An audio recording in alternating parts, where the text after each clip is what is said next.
Bienvenidos a nuestro podcast. Hoy nos embarcamos en un viaje distinto a cualquier otro. Un descenso a las profundidades del infierno, un ascenso por el purgatorio y un vuelo hasta el paraíso mismo. Hablamos de la Divina Comedia, considerada por muchos la obra cumbre de la literatura universal y uno de los pilares de la lengua italiana tal como la conocemos hoy. Pero antes de entrar en detalle, hablemos un poco de dónde viene esta historia. Estamos en la Italia del siglo XIV, una época marcada por conflictos políticos, luchas de poder entre facciones y una profunda fe religiosa que moldeaba cada aspecto de la vida cotidiana. En este contexto turbulento, un hombre exiliado de su propia ciudad decide escribir la obra que lo haría inmortal. Un dato curioso: originalmente esta obra se llamaba simplemente comedia. En la época medieval, ese término no significaba algo gracioso, sino una historia que comienza mal y termina bien, a diferencia de la tragedia. Fue siglos después que se le añadió el adjetivo divina, el reconocimiento a su grandeza y a su profundo contenido espiritual. Y no hablamos de una obra cualquiera, hablamos de un poema de 100 cantos, escrito en tercetos encadenados, que ha influenciado la pintura, la escultura, el cine y hasta los videojuegos durante más de 700 años. Autores, artistas y pensadores de todas las épocas han vuelto una y otra vez a sus páginas buscando inspiración. ¿Qué tiene esta obra que le ha hecho tan inmortal? ¿Por qué un poema escrito hace más de 7 siglos todavía nos habla hoy sobre el pecado, la redención y el sentido de la vida? En este episodio vamos a explorar todo eso.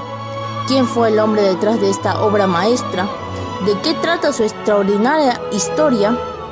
¿Por qué continúa siendo tan relevante en pleno siglo XXI?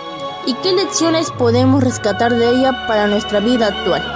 Así que acomódense, respiren hondo y prepárense porque este viaje apenas comienza. Dante Alighieri nació en Florencia, Italia, en el año 1265, en el seno de una familia de la pequeña nobleza güelfa. Fue poeta, filósofo, pensador y una figura activa de la política de su tiempo. Ocupó cargos públicos y participó en la vida cívica de su ciudad y defendió sus ideales de justicia y unidad. Sin embargo, las luchas entre facciones políticas enfrentadas por los güelfos blancos a los que él pertenecía y los güelfos negros, apoyados por el Papa, le llevaron a ser condenado al exilio en 1302, acusado injustamente de corrupción y malversario. Nunca más pudo regresar a su amada Florencia y pasó el resto de su vida desplazándose por distintas ciudades de la península itálica hasta su muerte en Ravenna en 1321. Durante esos años de ausencia y soledad volcó toda su experiencia, su dolor y su visión del mundo en su obra monumental La Divina Comedia.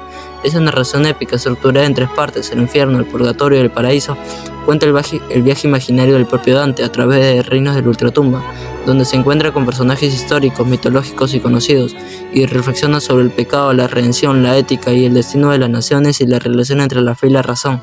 Pero su trascendencia no se limita solamente a su valor literario. Al escribirle en el idioma toscano, la lengua que hablaba el pueblo común, en lugar del latín que usaba la iglesia y las élites cultas, Dante unificó y dignificó el habla popular, sentando las bases de lo que sería la lengua italiana moderna. También es considerado uno de los padres de la literatura occidental. Su obra influyó en escritores de todos los siglos, desde Boccaccio y Petrarca hasta autores contemporáneos, y se convirtió en un espejo donde la humanidad sigue mirándose para reflexionar sobre sus virtudes y errores. Además de su obra maestra, escribió otros textos fundamentales como La Vida Nueva, donde relata su amor idealizado por Beatriz Portiani, la mujer que fue su musa y guía espiritual en la Divina Comedia, y tratados políticos y filosóficos en los que defendió la necesidad de un gobierno justo y la armonía entre el poder terrenal y el espiritual. Imagina un lugar donde nadie te castiga por accidente, un lugar donde cada persona enfrenta las consecuencias de las decisiones que tomó en la vida. Así es el infierno de Dante. No es solo un espacio de sufrimiento, sino un reflejo de lo que ocurre cuando dejamos que nuestros errores definan quiénes somos. Dante y Virgilio descienden por los 9 círculos, y cada uno representa un pecado diferente. En el primer círculo, el limbo, se encuentran las almas que quienes vivieron con virtud, pero no conocieron la fe cristiana. Allí Dante conoce a grandes filósofos y poetas como Homero, Sócrates, Platón, Aristóteles y el propio Virgilio. En el segundo círculo están los lujuriosos, condenados a ser arrastrados por un viento eterno, símbolo de las pasiones que dominaron sus vidas. Allí conoce a Paolo y Francesca, dos amantes que nunca pudieron separarse. En el tercer círculo se castiga la gula. Las almas permanecen bajo la lluvia fría y sucia, mientras son vigiladas por el monstruo Cerbero. Allí Dante conversa con Ciaco. En el cuarto círculo reúne a los avaros y derrochadores, quienes empujan enormes rocas, chocando entre sí por toda la eternidad, castigados por haber hecho del dinero el centro de sus vidas. En el quinto círculo están los iracundos y perezosos. Los primeros luchan sin descanso en las aguas del río Estiga, mientras que los segundos permanecen hundidos bajo el agua. Allí Dante encuentra a Filippo Argentino. En el sexto círculo aparecen los herejes, encerrados en las tumbas de fuego por haber negado las verdades de la fe. Allí conversa con Farinata degli Uberti. El séptimo círculo está reservado para los violentos, quienes hicieron daño a otras personas, a sí mismos o a Dios. Aquí Dante encuentra personajes como Pierre de la Vigna, convertido en un árbol por haber cometido suicidio. En el octavo círculo son castigados los fraudulentos, como hipócritas, corruptos y falsificadores. Uno de los personajes más famosos que se encuentra es Ulises, condenado por utilizar su inteligencia para engañar. Finalmente, en el noveno círculo, el más profundo, están los traidores, congelados en un lago de hielo por haber traicionado a sus seres queridos, a su patria o a sus benefactores. En el centro del infierno se encuentra Lucifer, quien castiga eternamente a los tres mayores traidores, Judas Iscariote, Bruto y Casio. Con este recorrido, Dante nos muestra que cada acción tiene una consecuencia y que para él la peor falta que puede cometer una persona es traicionar la confianza de los demás. El purgatorio. Pero la historia no termina ahí. Después de conocer las consecuencias del pecado, Dante llega al purgatorio y aquí todo cambia. Ya no hay desesperanza, ahora existe la posibilidad de cambiar. El purgatorio es una montaña con 7 niveles, donde las almas se liberan poco a poco de los 7 pecados capitales: soberbia, envidia, ira, pereza, avaricia, gula y lujuria. Cada paso hacia la cima representa una lucha interior, porque cambiar nunca es fácil, pero siempre es posible. Dante nos recuerda que reconocer nuestros errores no nos hace débiles, es el primer paso para crecer. El paraíso. Finalmente Dante llega al paraíso, guiado por Beatriz. Es un lugar formado por los 9 cielos, donde cada nivel representa una mayor cercanía con la verdad, la sabiduría y el amor. Allí comprenden que el universo tiene un orden y que el amor es la fuerza que le da sentido a todo. Al llegar al Empíreo, la morada de Dios, Dante entiende que el verdadero destino del ser humano no es el miedo ni el castigo, sino alcanzar la plenitud a través del bien. Y quizás esa sea la enseñanza más importante de la Divina Comedia. Todos podemos equivocarnos, pero mientras estemos dispuestos a aprender y cambiar, siempre existirá un camino hacia la luz.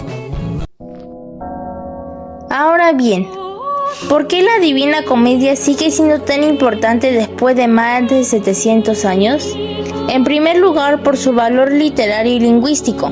Dante escribió esta obra en italiano vernáculo, el idioma que hablaba la gente común, y no en latín, que era la lengua culta de la época. Esta decisión fue revolucionaria, ayudó a establecer las bases del italiano moderno como lengua literaria, y por eso a Dante se le conoce como el padre de la lengua italiana. En segundo lugar, por su riqueza de contenido. La obra combina teología, filosofía, astronomía, política y crítica social. Dante no solo cuenta una historia, sino que también construye todo un universo de ideas clasifica los pecados, reflexiona sobre la justicia divina y hasta critica a figuras políticas y religiosas de su propia época, incluyendo a papas y gobernantes. En tercer lugar, por su influencia cultural. La Divina Comedia ha inspirado a artistas como Sandro Botticelli y Gustave Doré, a compositores, cineastas y hasta videojuegos y series contemporáneas. Expresiones que usamos hoy como los círculos del infierno vienen directamente de esta obra. Y quizás lo más importante, la obra sigue siendo relevante porque habla de temas universales y atemporales. El sentido de la vida, la culpa, el perdón, la búsqueda de redención y la esperanza de un camino hacia algo mejor son preguntas que cualquier persona en cualquier época se hace en algún momento. Por todo esto, la Divina Comedia no es solo un clásico más, es una de las bases sobre las que se construyó la literatura occidental tal como la conocemos hoy. Conclusión: la Divina Comedia es mucho más que un poema antiguo. Es una obra que nos enseña que incluso después de los momentos más difíciles, siempre existe un camino hacia el aprendizaje, la esperanza y el crecimiento personal. Gracias por acompañarnos en este recorrido por una de las mayores obras de literatura universal. Esperemos que este episodio haya despertado su curiosidad y los motive a conocer más sobre el extraordinario viaje de Dante Alighieri.